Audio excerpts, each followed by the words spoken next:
Sounds, perfumes, images, flavors. A trip to Vietnam is a celebration of the senses.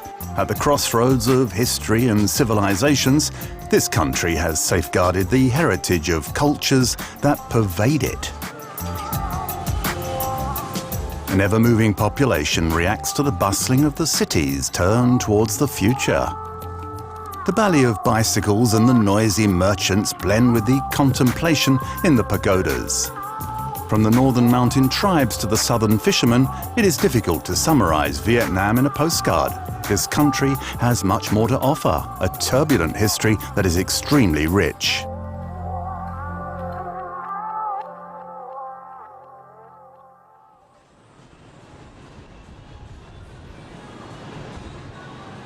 Ho Chi Minh City, formerly Saigon, crystallizes all of Vietnam's paradoxes from its ancient history and colonial past to its communist regime and unavoidable move towards the bright horizons of the consumer society. It is here that the changes sweeping Vietnam are the most obvious. From all over the country, this city attracts people who hope to have a better life. Here, we touch upon the essence and paradoxes of modern Vietnam. The motorcycles, cell phones and miniskirts of the younger generation coexist with the pagodas, political convictions and religious faith of the older generations. Marx is talking and MTV answers.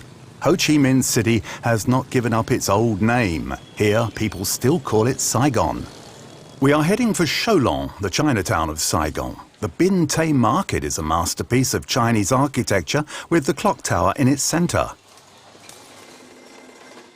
The soil produces rice and the sea and rivers are rife with fish. These two ingredients are the foundations of Vietnamese cooking. Its very long coastline offers the Vietnamese an amazing variety of shellfish and fish.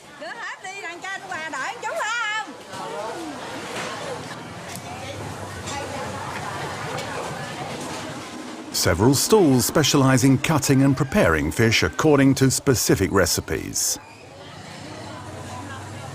In the heart of the city's Chinatown, key staples of this cuisine such as Peking duck can also be found. If the quality of a country's cuisine is measured by the diversity of its food products, Vietnam is unquestionably among the best.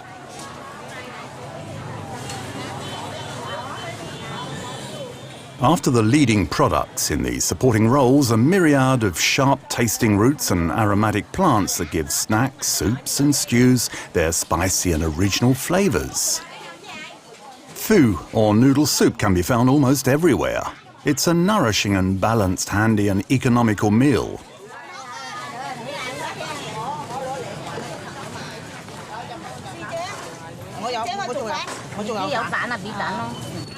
The travelling salesmen contribute to the market's animation with their acrobat number through the crowd using a balancing platter system.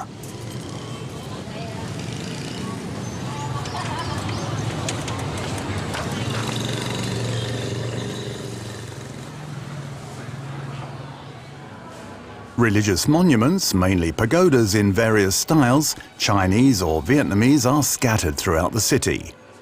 Four major faiths have shaped the spiritual life of the Vietnamese people: Buddhism, Confucianism, Taoism and later on Christianity, introduced by the missionaries. But the great majority of the population is Buddhist. It's easy to enter the pagodas as long as you take your shoes off to better enjoy the meditative calmness of the place, the monks' prayers and the soft smoke of the incense. Near the market, the Tien Ho Pagoda, built by the Cantonese congregation in the early 19th century, is dedicated to the goddess of the sea.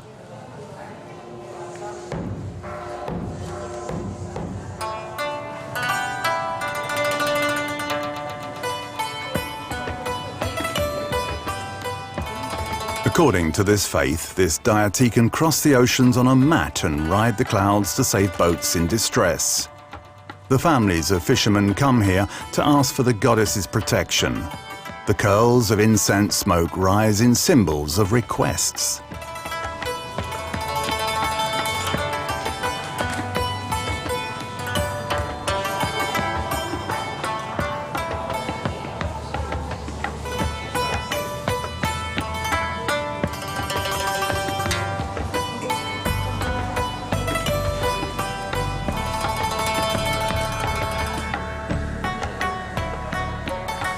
On the altar, 3 figures of Tian Ho line up flanked by 2 guardians.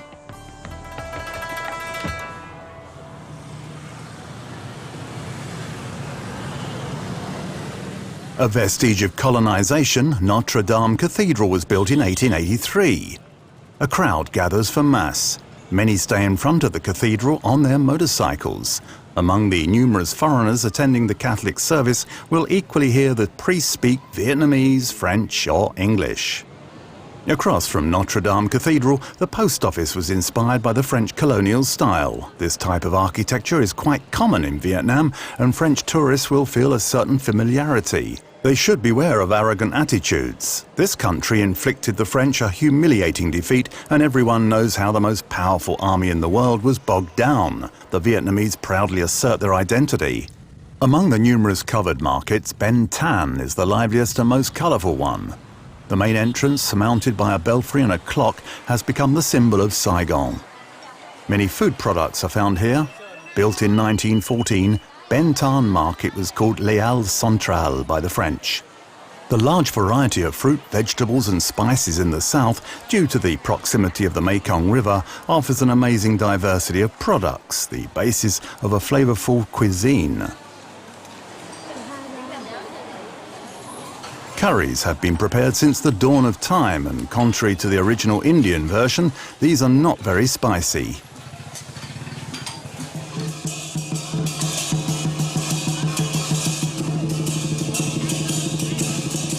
Artistic life is very rich and often influenced by the religion. The Park Hyatt Hotel has a beautiful art collection, including works by Pham Hoang, originally from Haiphong, who was seduced by the beauty and spirituality of the Buddhist nuns.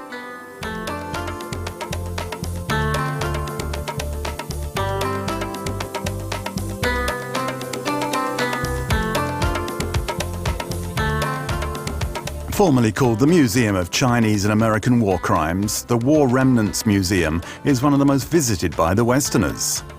Most of the atrocities displayed here were also widely shown in the West. Nevertheless, the details of these exactions presented by the victims themselves remain very impressive. The war has left deep wounds, practically no family was spared.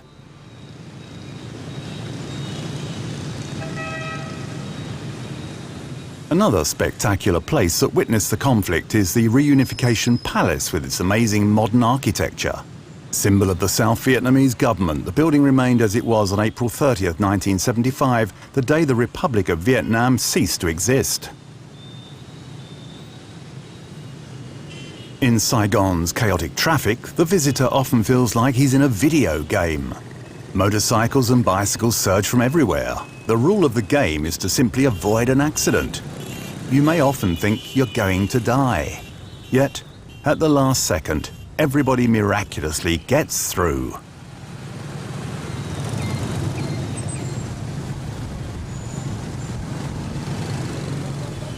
The game intensifies during floods, but apparently everybody seems used to moving around in these conditions, yet many accidents are to be deplored.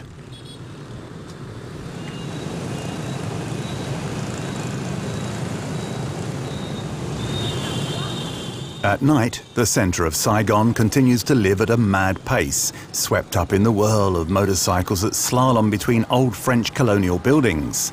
The old town hall is one of the city's major landmarks, an easy meeting place from where you may go on until the next morning.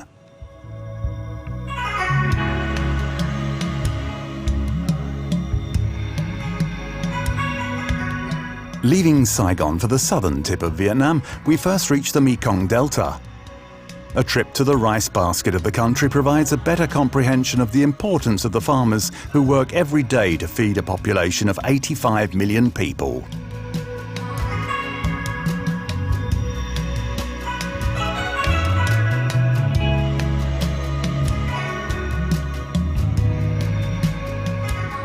The Mekong Delta not only feeds its inhabitants but the entire country, and also exports a major part of its production.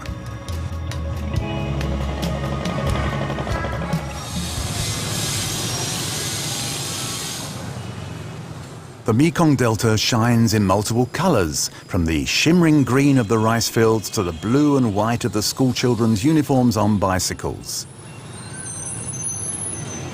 It's a pity the pollution and stress deprive us of the smile of these elegant Vietnamese.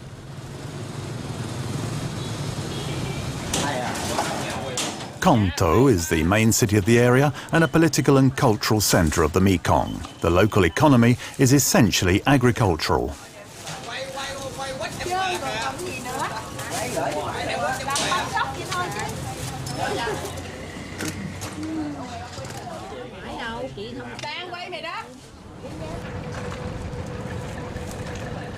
This charming and vibrant city is connected to the other towns of the delta by a network of canals and small rivers. The floating markets attract many wholesalers and farmers.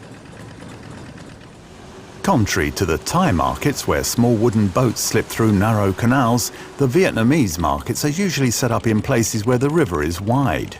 The markets generally start early in the morning to avoid the midday heat.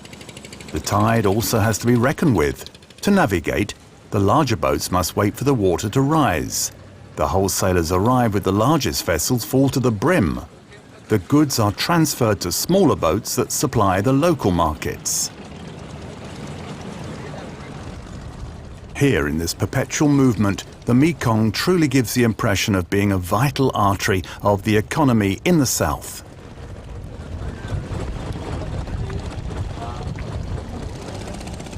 The merchants set up long poles on their boats so the goods they sell can be identified.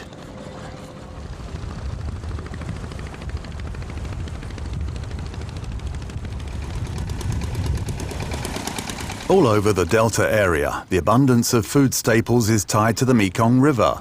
Shaped by silt deposits and due to a continuous sedimentation process, the delta relentlessly and naturally extends into the ocean, currently at the rate of 80 metres per year. The Mekong is so wide that the tide makes its way up the river. In addition to the numerous rice fields and fish farms, the rich fertile soil produces fruit, coconuts and sugarcane. The mainly rural delta area is one of the most populated of Vietnam, and intensive agriculture is used on practically every piece of land.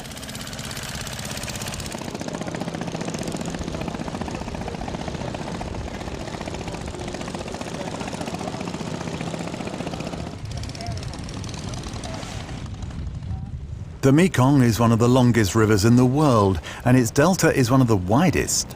Life in a regularly flooded plain isn't always easy for the population. The houses are built on stilts for protection against the rising water. For transportation, the boats use thousands of canals that must regularly be dredged to remain navigable.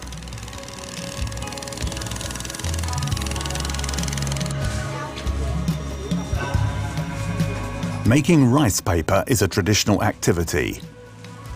It is used to make spring rolls and deep-fried nem rolls. The paper is steamed over a brazier fed with rice straw. In the ancient Indian language, the word rice was danya, which means sustainer of the human race. This word also accurately describes how important rice is for the Vietnamese.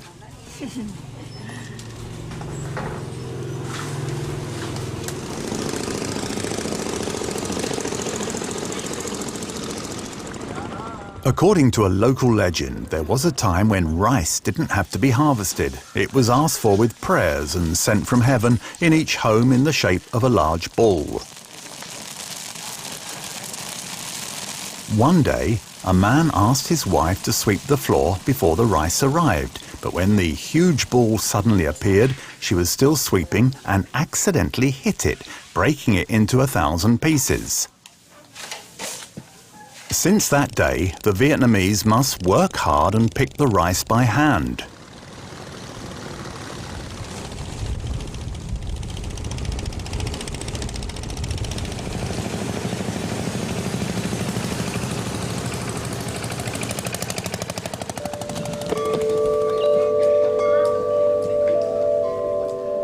We are heading north to the high plateau area in central Vietnam. In Da La, the portico of the Lam Thai Pagoda is the masterpiece of its only Buddhist monk, Vien Tuc, an educated man who made a fortune with instant paintings he sold for a few dollars. He's still there to bless passing visitors as well as the members of this devout community. This relentless and somewhat eccentric worker is said to be the wealthiest man in the area. He planted flowers and created the gardens in different styles, including a Japanese garden with bonsais. Shaded alleys and arbors complete the adornment of this harbour of serenity.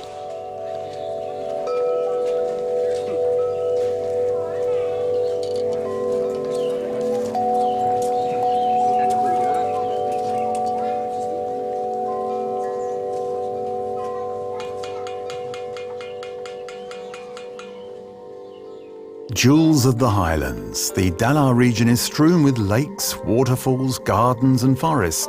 Its cooler climate and beautiful landscapes make it a most enjoyable destination in Vietnam. Dala used to be famous for hunting big game. Hunting was so good that most of the major species have disappeared. Protected today, the crocodiles can peacefully sleep in the sun. During wonderful hikes in the forest, you can go up the rivers and discover numerous waterfalls.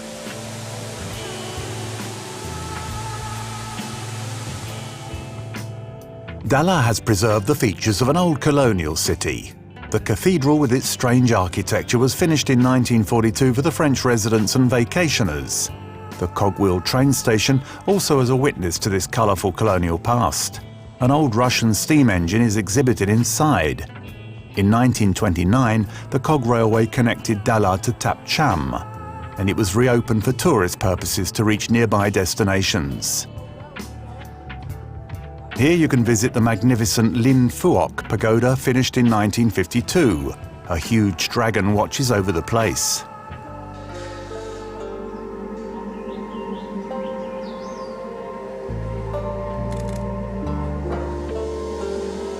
Inside, the sitting Buddha in front of the Tree of Awakening basks in the glow of 5 neon tubes. It is 4 in the afternoon and the town's streets liven up as school is over. Car sharing in Western countries is timidly developing, but here, motorcycles are used as public transportation.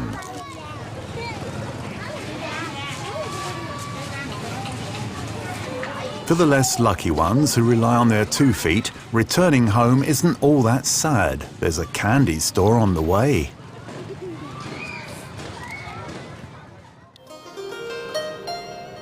The sun is rising over Xuan Huong Lake in the centre of Dala.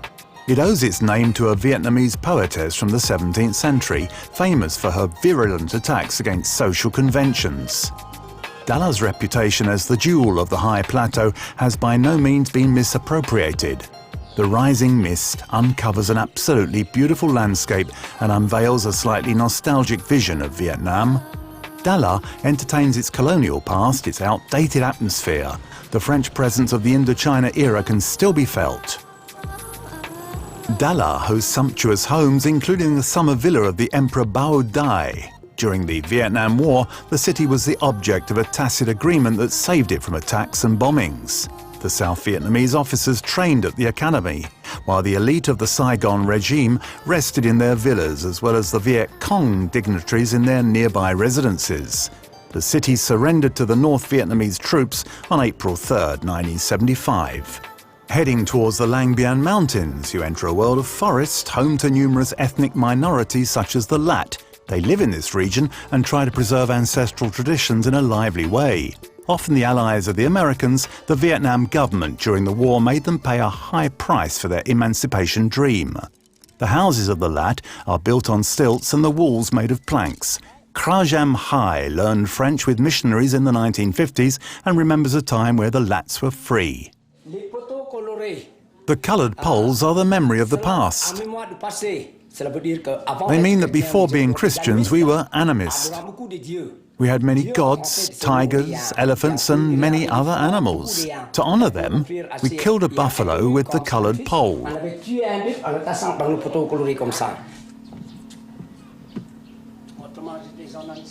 These mountain people live very frugally from the rice fields. They don't appreciate the Vietnamese and claim their ancestral lands and the right to practice their former religion. Reacting to these demands, the government conducted a mandatory integration policy by setting up born and bred Vietnamese in these areas. The Lats, as many other minorities of the Highlands, are condemned to a life of misery.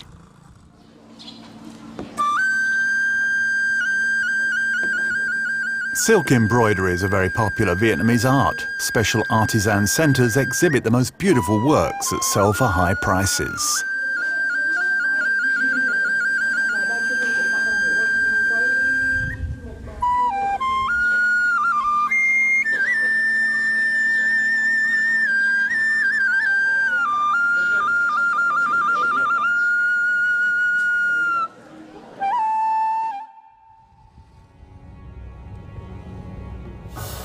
The capital of Can Hoa province, Nha Trang, is flanked by a beautiful coastline, one of the most famous in Vietnam.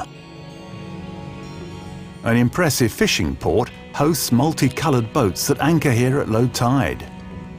On the docks, fish is drying in the sun. The fishermen go out to sea mainly at night. During the day, they rest and take care of their equipment.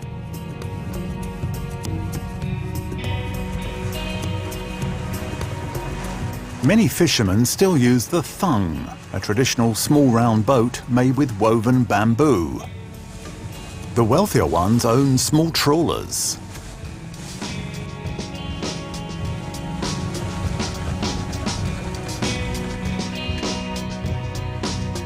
The islands around Nha Trang accommodate fish farms where many fishermen of the area work as well as live.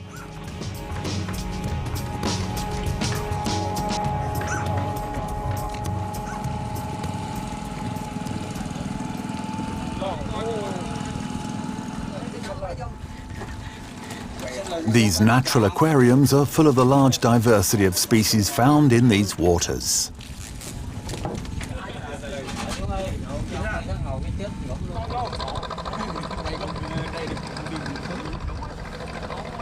The thung is an essential means of transportation to go from one farm to the next.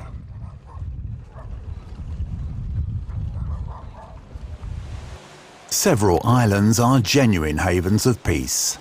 In Ninh Van Bay, you can stay in a sumptuous villa resort with wooden roofs and enjoy the beauty of the seashore, where days peacefully go by to the rhythm of the fishing boats' movements.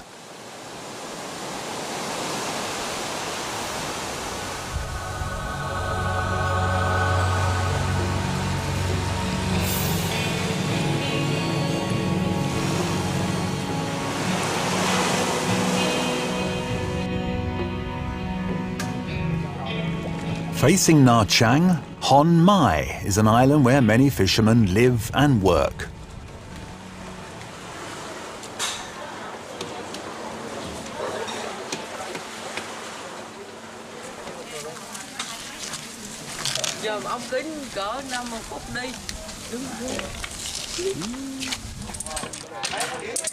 During a break or waiting for the tide, the fishermen play their favourite game, dominoes. Here you have the feeling of a constantly moving world where there is always something to do.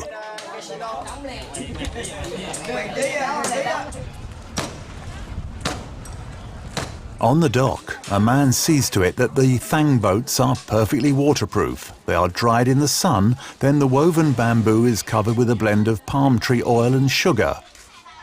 This syrup is especially effective. It prevents water from seeping in and keeps the boat dry for navigation. Hon Mai is a lively and authentic island where you share the life of these seafaring people of the Vietnamese coast. Aside from the lagoon, the astonishing religious buildings of the Cham dynasty. The Po Naga complex was built between the 7th and 12th century on a site used for Hindu worship as early as the 2nd century. Today, the Chinese and Vietnamese Buddhists come here to pray and make offerings. The towers shelter the sanctuary of Yang Ino Po Naga, the goddess of the Dua clan that reigned over the south of the Cham kingdom. On the other side of the city, the Lon Son Pagoda is worth a detour. Built at the end of the 19th century, it protects a laying down Buddha.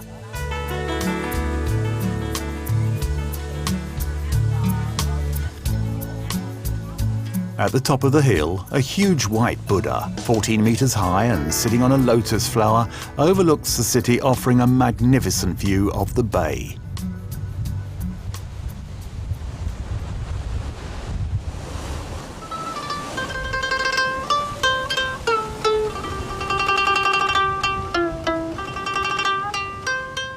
These landscapes call for relaxation.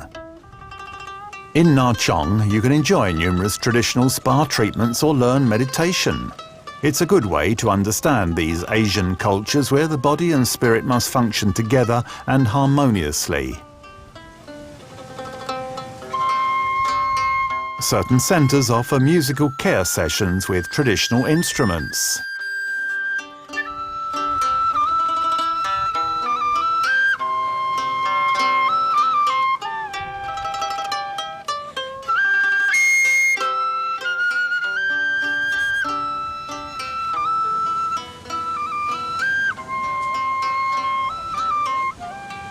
In traditional Vietnamese medicine, many illnesses are attributed to the pernicious winds. Using suction cups is a way to fight these nasty breezes.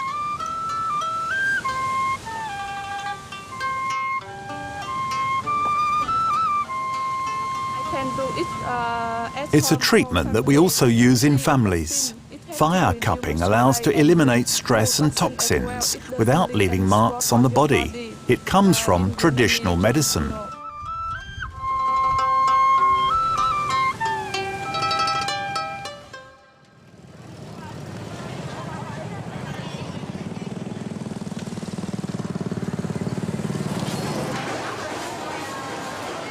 A stay in Nha Trang would not be complete without a short visit to Muay Market, or the fish market. You will be in the middle of one of the most extraordinary fish selling spots in the world. The number of species is definitely impressive. All creatures that live in water and can be eaten are available here.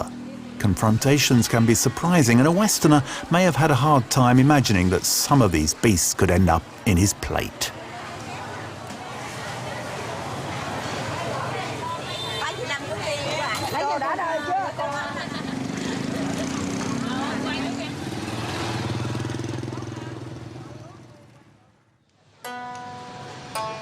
Da Nang spreads on the western shore of the Han River. The city is flanked on one side by the ocean and on the other by 5 high marble mountains. Today, most of the marble used in Vietnam is imported from China to prevent a massive extraction that would harm tourism and destroy the mountains.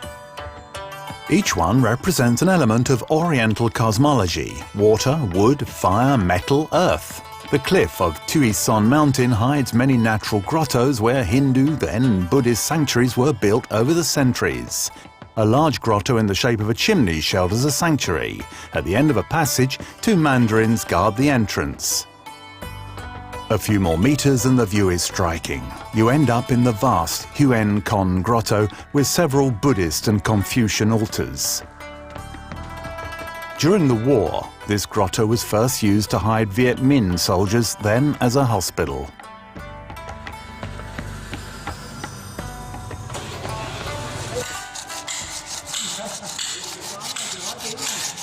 On the southern side of Tuison, the small village of Non Nuoc. It is here that artisans create beautiful marble sculptures, an impressive work that enjoys great success among the Asian clientele.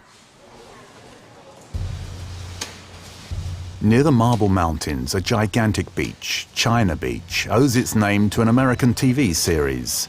During the war, American soldiers were dropped here for a few hours or days of rest. For some, the China Beach picnic was their last meal before returning to battle in a helicopter.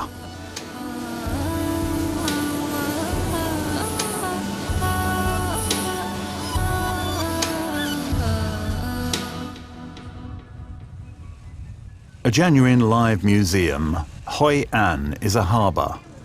A stroll here is mandatory to enjoy its tremendous charm and enchanting setting. Known under the name Faifo, when the first Western traders came here, it was one of the major international seaports of Southeast Asia from the 17th to 19th century. Yet, by the end of the 19th century, the development of other Vietnamese ports marked the fall of Hoi An. Since this decrease in its economical advantage, the city has remained unchanged and was saved from the poorly managed urban expansions that occurred in many other Vietnamese cities or elsewhere in Asia. Hoi An oozes a perfume of history and culture and feeds the illusion of suspended time. The ancient city spreads on the banks of the Tu Bon River. This is where the activity is the most intense, with its floating market. Walking in this labyrinth, taking in the scents, admiring the faces, listening to this never-ending bustle, observing ordinary life, you will touch upon one of the facets of today's Vietnam, where an important part of the population leads a traditional life that is not always easy.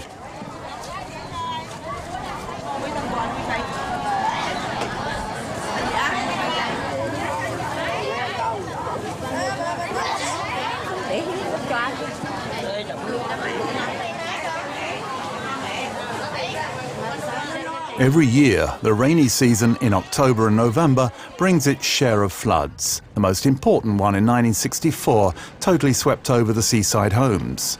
On the small island of Cam Kim, this couple lost everything in the last floods. Here, this kind of annoyance seems to belong to the order of things. Cam Kim is famous for its woodwork. Most of the ornamentations of the buildings and sculptures in Hoi An are made here.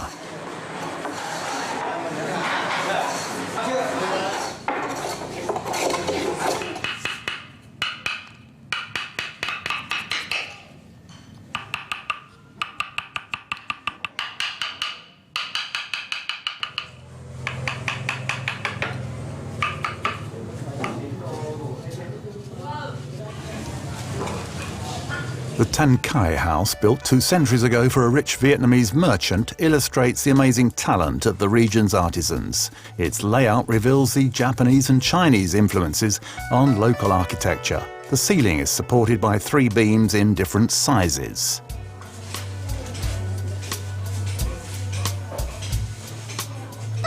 Chinese poems written in inlaid mother-of-pearl hang from several columns.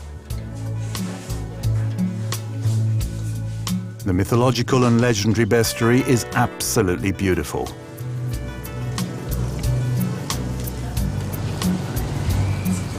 Outside, the walls still bear the marks of the last flood. But a few weeks later, the streets are clean again and nothing reminds us of the phenomenon's violence.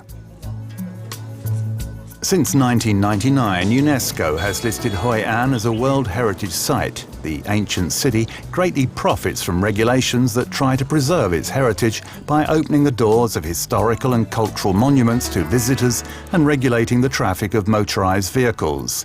In these conditions, Hoi An could preserve this peaceful atmosphere that contributes to its charm and reputation.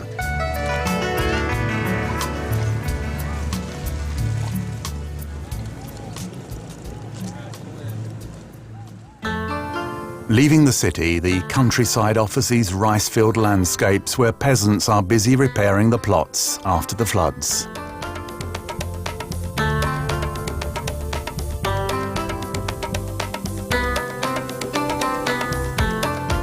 The hyacinth fields were also destroyed. In the meantime, fishing goes on.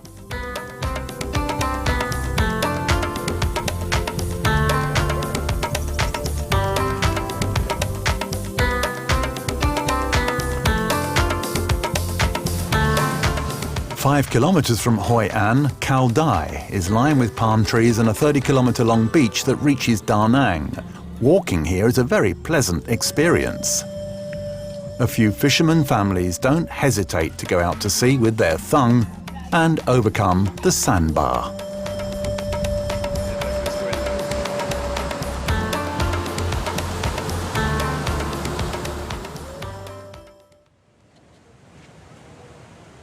Leaving Hoi An, we have to take the high sea and cloud pass, then descend on the other side towards Lang Ko and its lagoon. Lined with palm trees, Lang Ko is a pleasant fine sand beach like an island. On one side, it faces a blue turquoise lagoon, and on the other, the China Sea. These splendid landscapes of Lang Ko are visible north of the Hai Van Pass.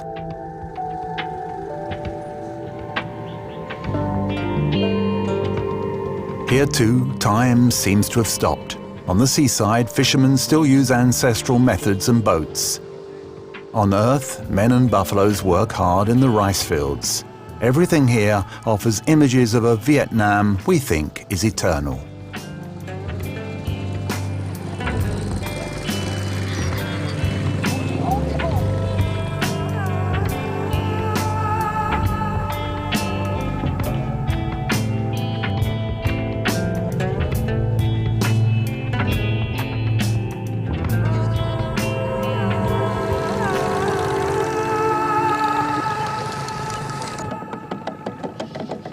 In the rice fields, the inhabitants still employ a traditional fishing method that consists in hitting bamboos to make the fish flee and head towards the nets.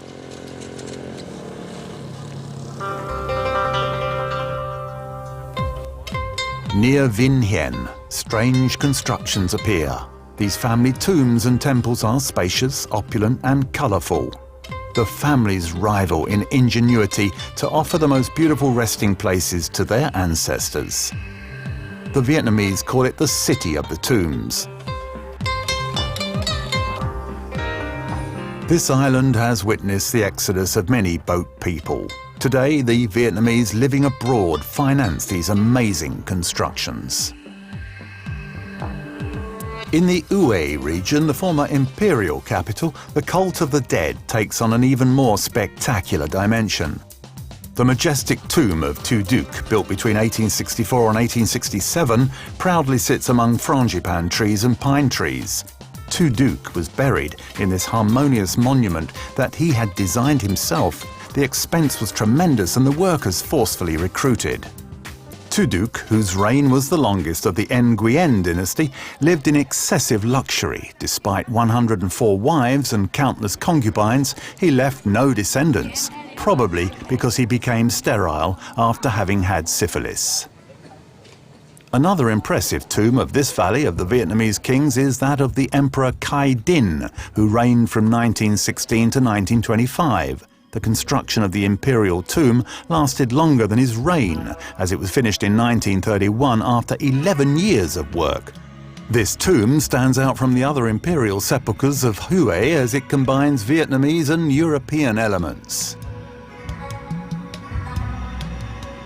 This cultural blend can even be seen on the Eurasian faces of the stone mandarins that represent the honor guards. Started during the colonial period, this tomb illustrates the decline of Vietnamese culture.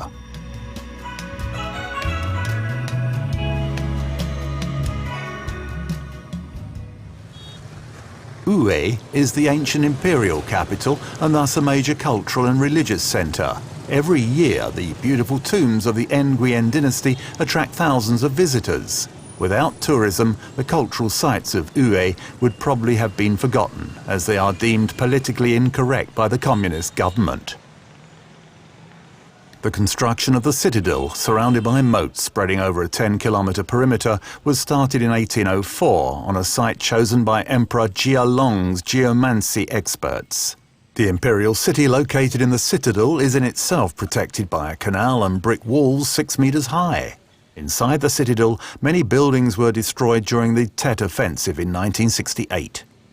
These monuments are a testimony to the luxury surrounding the Nguyen dynasty that reigned and consolidated the unity of the country during a century and a half up to French colonization.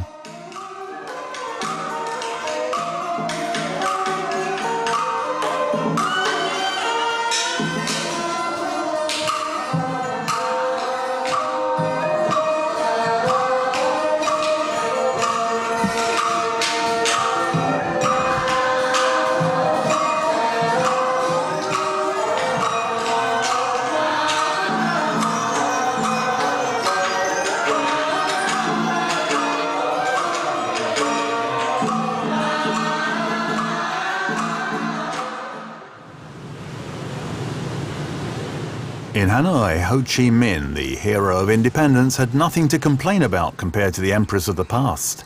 The resting place of Uncle Ho established a personality cult. His mausoleum is the most visited monument of Vietnam. It is closed to the public 3 months a year as the mummified corpse of Ho Chi Minh is sent to Russia for special care. The district of the presidential palace comprises ancient colonial houses used today for embassies and army headquarters. The palace in itself was a 1906 colonial home that was beautifully restored and used to be the palace of the General Governor of Indochina. In Hanoi, the one-pillar pagoda is a venerated place. All in wood, it rests on a stone pillar. Destroyed by the French in 1954 before they left the city, it was rebuilt by the new government. Endowed with a timeless graciousness, the Vietnamese capital has better endured the years than most of its Asian contemporaries.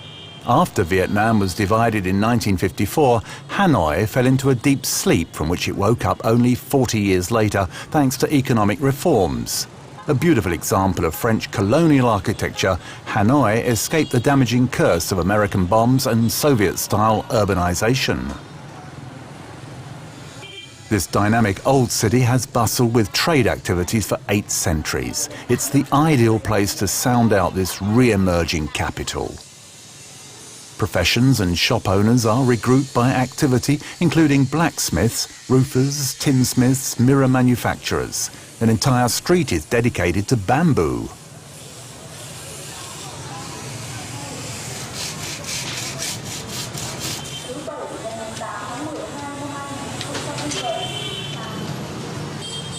Elsewhere, you can find all the painted lanterns that illuminate the calendar's holidays.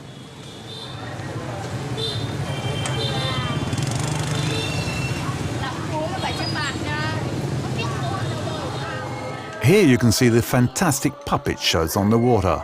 At first, it was a hobby for the peasants working in the northern rice fields. They are said to have used the surface of the water as a natural stage or to have adapted the traditional puppet show after floods inundated the Red River Delta. In any case, this 1,000-year-old art hasn't lost any of its magical effect.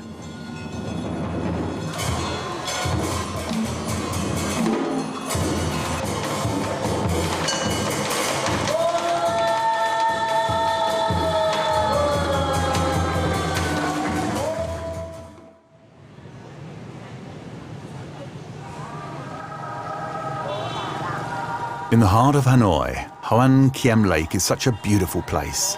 The surroundings are full of activity as early as 6 in the morning.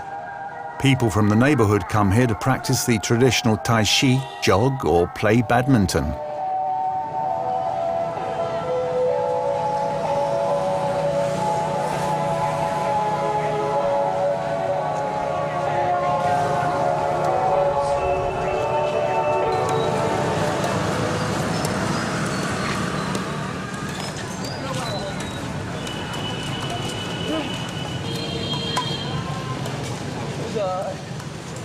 Blending Asian serenity and Parisian elegance, Hanoi enters paradoxes in a communist country where the chic district's boutiques offer the latest in terms of international fashion.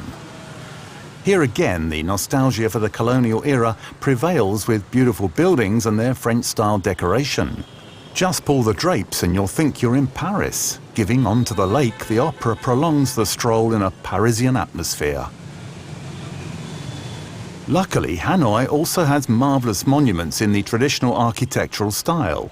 2 kilometres from Hoan Kiem Lake, the Temple of Literature is a true haven of peace. Built in 1070 by the Emperor Li Tan Tong, it was dedicated to Confucius to honour the educated and the great authors. In 1076, the first University of Vietnam was inaugurated here, destined to educate the sons of mandarins.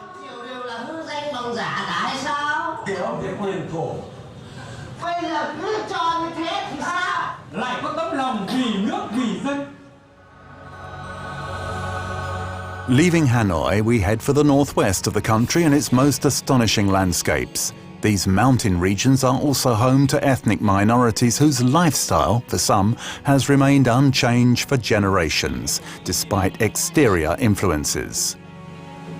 Since their migration from China during the 19th century, the Hmong have become one of the most important ethnic communities of Vietnam. They live at high altitudes where they raise animals, cultivate rice fields and medicinal plants, including opium.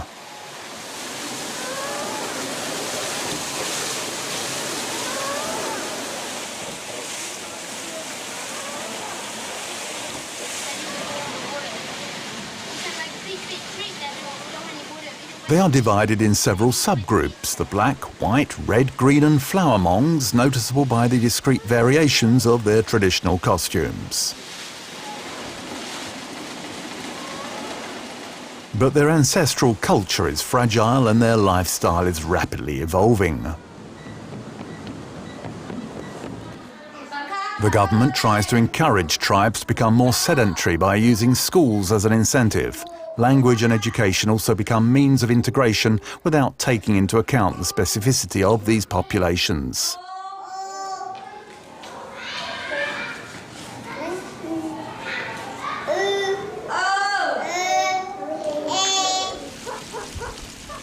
However, their sense of identity remains strong, even among the young who convey their attachment to their culture and traditions in the details of their clothes. These high leggings that one ties around the calf are a major element in the attire. If you are a Hmong, you must wear them because we don't wear pants.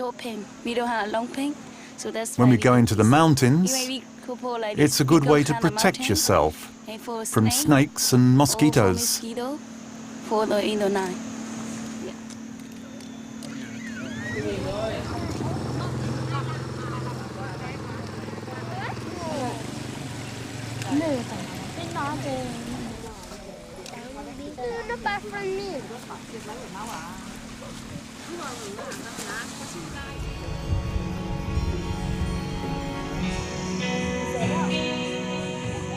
Their pretty and low-priced traditional clothes are dyed with natural products and are not set. As a result, the colours of most fabrics are likely to rub off on everything they touch in a strange shade of greenish blue. To believe it, all you have to do is look at the arms and hands of the Hmong.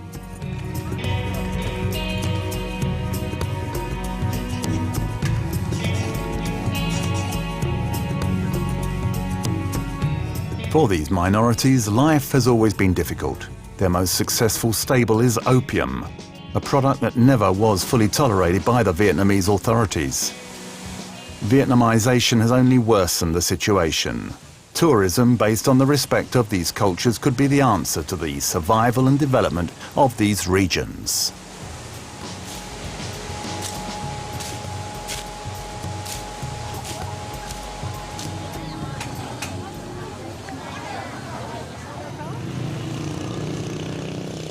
Almost daily, the mountain people of the area put on their shimmering clothes and head for the supper market. The charm of Sapa lies in its encounter between the Hmong and Dao minorities, the most widely represented ethnic groups in this area. Very poor, these mountain people have nevertheless fairly quickly embraced free enterprise. Most of them never went to school, yet you would be surprised to hear the youngest speak English and French.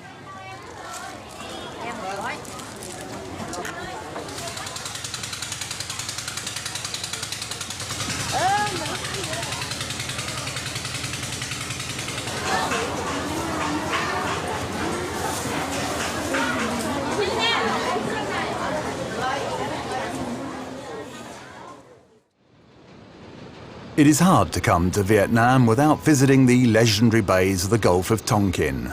Bathed by the Red River and the ocean, the fertile northern area is the cradle of Vietnamese civilization.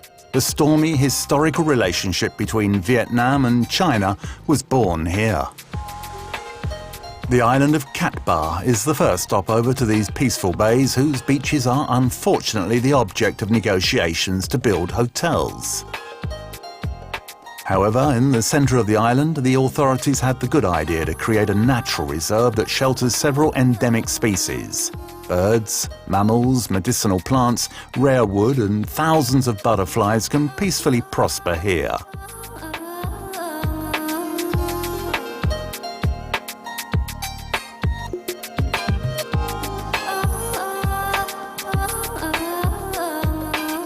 Our adventure naturally leads us to one of the most beautiful landscapes in the world.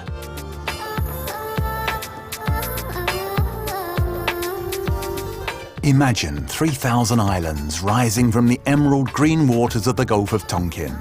Halong Bay is Vietnam's marvel. In 1668, a Chinese visitor used these words. The appearance of these sugar loaves puzzles our imagination. At times when you contemplate them, they offer you a resemblance with wild animals or sitting fierce warriors. Halong means where the dragon goes down into the sea. Local legend says that the mountain sheltered a huge dragon. One day, as he was running towards the sea, he created valleys and crevices with his waggling tail. When he dove into the water, the holes filled with water, only leaving a few immerged pieces of land. The dragon that created Tonkin Bay may belong to a legend, yet in these waters, sailors claim to have seen a mysterious creature known here as the terraces. The most paranoid military maintain that it's a submarine spying for the Imperialist. Eccentric travellers believe the dragon is the Vietnamese version of the Loch Ness Monster. In the meantime, the monster continues to haunt the bay and to successfully avoid the ocean police and customs officers. The bay has been on UNESCO's World Heritage List since 1993, yet a second inscription was recently requested by the Vietnamese authorities to determine its ecological importance. Under pressure from the international scientific world, the purpose is to protect the lower part of the cliffs from pollution that threatens them. The numerous hotel boats that anchor here at night are not without danger. This dragon is most probably the real spirit of Vietnam, mysterious, elusive, playing with the maze of a difficult history to appear where it's not expected. Always ready to spit fire, yet he never ceases to seduce us.